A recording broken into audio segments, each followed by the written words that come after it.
What it do, KTTV? This is KT, and I'm coming at you live with another episode of the Daily K Podcast. And on today's episode, we have celebrity hairstylist, author, educator, just to name a few, Miss ElishaMonique. How you doing today, Miss Elisha? I am awesome. I'm awesome. Wonderful. Can't complain. I'm here. I wanted to say thank you for taking some time out of the busy schedule to be here. I know it's a lot going on, and especially down in Florida. So, as you maneuver, thank you for that. Thank you so much. Speaking of Florida, like I say, I know it was rough. So how have you been doing during the pandemic, especially as a stylist or salon owner? Things is going good. I would say as long as safety is first, I think we all will be okay. But more important down here, that's top priority. Like, honestly, I don't allow as many people. If you are not getting your hair service, don't come. Don't bring no extra folks. Don't bring no extra people, because the cleaning is off the chain. Just to stay regulated and up with. Yes. Wow, I wouldn't doubt it. Regulated, just to be like that extra safety precaution, like just the extra on top of the extra. Yes. And what about you on the personal note and the home front? How have things been going? Things is going good in the home front. I must say, if I don't have to go out, I'm not going out. That's good. And so as I go through the information, and I just learned more about you. You've been doing this for a while, and I have. Give me a little bit, and the audience, a little bit of background about your experience in the hair industry. Well, my experience, not to sound a little dated or old, I should say, goes back about 19, 20 years now. So I've been doing it for quite some time. And I must say that I realized that I've created a bucket list inside of the industry. And what I mean by that is so many roads that you can go down. There's so many different things that you can do, that why not try it? So I have worked on film sets. I've been published in magazines. I've taught at trade shows.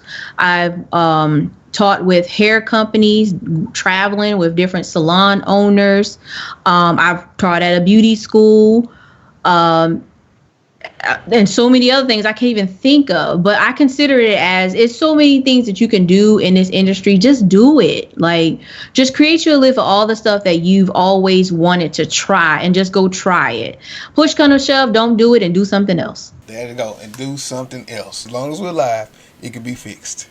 It sure can. So that's good there. Like you say, the trade shows, and that's where, is there like the competitions where they be cutting on the stage and then they get through and they do like that or something? Oh, yeah, I did that too. Okay, so at the trade shows, I've competed in competitions, and I've been at the booth where I've taught different hair extension techniques. I'm currently in a class now where I teach salon management, salon business classes, and hair product development classes. So that's everything that has to do with a show. It's like when you go to a trade show, I am curious as to not what new products are or what new things are coming out. I'm more curious as to how they do that. How they get up there? How they get over there? Who did it? Who put this together? So just putting on a different hat when you step into different arenas, and not just looking at it for face value, but trying to get behind the scenes. Like, how they get back there? Who the camera guy? Who the light guy? How he get up there? Like, that's me. Yes, but that is what makes it so awesome, and that is what's keeping you so relevant. Like you say, 20 years in the game. I mean, that inquisitiveness of okay, what's this new thing? What's happening here? How can I move to this? And so I think that's how it has to happen. You are deciding years ago. You said, I'm going to put up the shop and I'm going to move out and start just coaching businesses. How did that happen? Like, was it one moment where you said, okay, this is it, I'm transitioning, or how did that go? Well, my husband's retired military now, and when we moved to our last duty station, we wanted to own a salon. Not knowing how long we're going to be there, we consider that as our last place, like our last stop. We're not going anywhere else. This is where we're going to live. So I opened a salon while I was there. It was in a military town, not a small town, but a pretty decent sized town, in order to get your feet wet in the salon business. And when I opened it up, I, just open it up like everybody else do, just become a booth rental salon, make it quick, easy, get everything up and running. And then I realized, like, wait, hold tight. It's other ways to do this. Like, there are other salons out there that's doing it differently. Let me go do it differently also. And I tried that. And one of my main goals when I opened the salon was to become a 6-figure salon and to help other stylists open salons. So I was always on the stylist side of helping stylists grow because I had a salon. My main thing was if a stylist worked with me, I never wanted them to work with me forever. They always had to move on and do something bigger than what I can offer them. And me knowing that I had a part in that journey. So when one of my stylists, she moved, I helped her. She called back scared. And I'm like, why are you scared? Like, what are you talking about? You saw me do all of this. What are you scared about? Like, just send me a snapshot of your salon license. And when she did it, I was like, okay, I can help stylists. And trying to help stylists shut down the salon, I'm like, I help stylists be able to build a team. Moving 6 times military scratches is nothing new to me, starting over from the beginning. Most stylists move from a city and take their clients with them. I moved from state to state and I started all over again. So I was always interested in helping stylists grow. But stylists run into difficulties with the salon owner, where they will always come back and say, well, I talked to the owner and she said this. I talked to the owner and she said this. And I'm like, well, that's not how it should be. It should be like this. And they're like, well, that's not what she said. She said this. I said, you know what? Let me cross over. Let me help the salon because I can't help the stylist because the stylist is fighting with the salon. So let me flip it. And that's how I ended up being on the salon coaching side. Wow. And so with that comes the I guess you could say the egos now. Because at first you was helping the salons, I'm trying to get where you get because you the pro, but now you come in with the owners, and so then like as you got ready to transition to that, what are like some of the challenges, or maybe it was one big one, and how did you overcome that challenge? Well, the challenges with the salon owner is that they don't wear salon owner hats; they wear stylist hats because we all are stylists first. That's what we went to beauty school to learn. We went there to learn how to do hair, and that's what we know. But when you step into owning a salon, that's a whole nother ball game. That's ownership. That's entrepreneurship. That's small business. That's another hat. That has nothing to do with you curling hair, styling hair, coloring hair. Like, that's a whole nother animal. And the biggest thing is getting stylists to put on a different hat. Like, I need you to go put on the big girl draws. You can keep the panties on and be creative, but I need you to flip it. And that has been the hardest struggle in order to get them to understand that businesses have systems, businesses have structure. And once they establish those, then the whole team wins. Now the stylist is winning. As long as the stylist can do hair, she can make money because this is how the salon operates. The stylists that work with me, to this day, they come back and be like, man, I can't find a salon to work in. And I'm trying to tell them how to find a salon. They're like, ain't no salons like here. It's no salon like that. I go to this salon, I get this. I go to this salon, I get that. And I'm like, man, if the salons can just get it together, the stylists will be okay. Like, the stylists wouldn't have a problem with me helping salons if the salons would just get it together. And I guess that's the only factor that's outside of the circle of influence, is just actually doing it. Like, you can always lead them to it. Well, right. I can't. Yeah. That's kind of like that show, Boy. Where I remember Boy Rescue, when they go in and try to fix the business, but then if they don't keep it up, we had one in Houston. They was on as soon as it happened. Like, it was this big place, but they didn't keep it up, and it still ended up closing down. So, like you say, you can lead them there.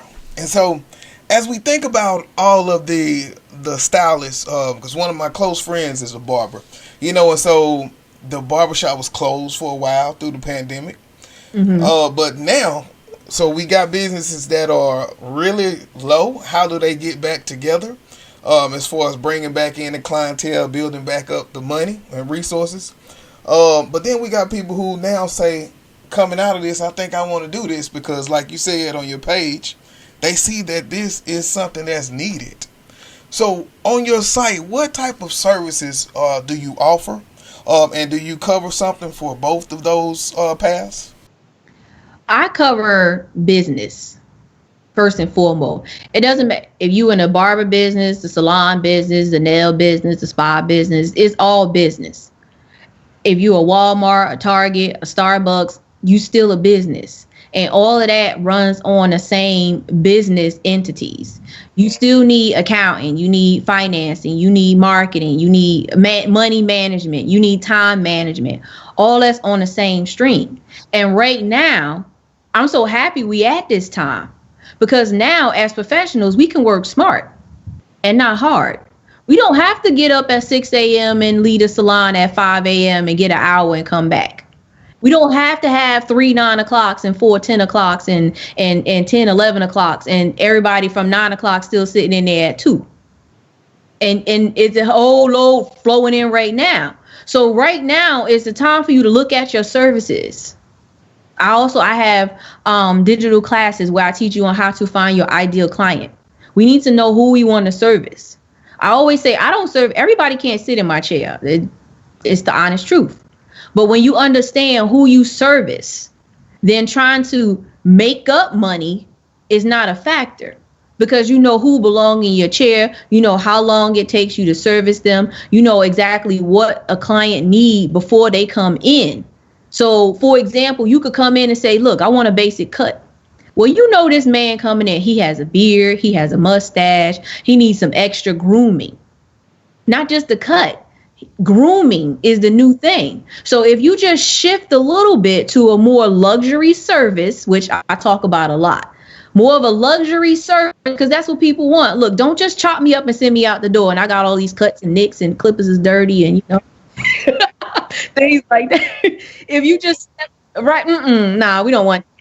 So if you just step it up a little bit to providing a more of a luxury service, you've already made that income up. For one, we coming out of quarantine looking rough. Like, yes, we need some real our maintenance we've been doing to ourselves is just not working anymore. You need to lay back in that chair. You need some steam treatments. You need all of that. And if you provide those type of services right there, then you'll be able to still make money and even more money pre-quarantine. So on my site, you can get all the digital products that you need.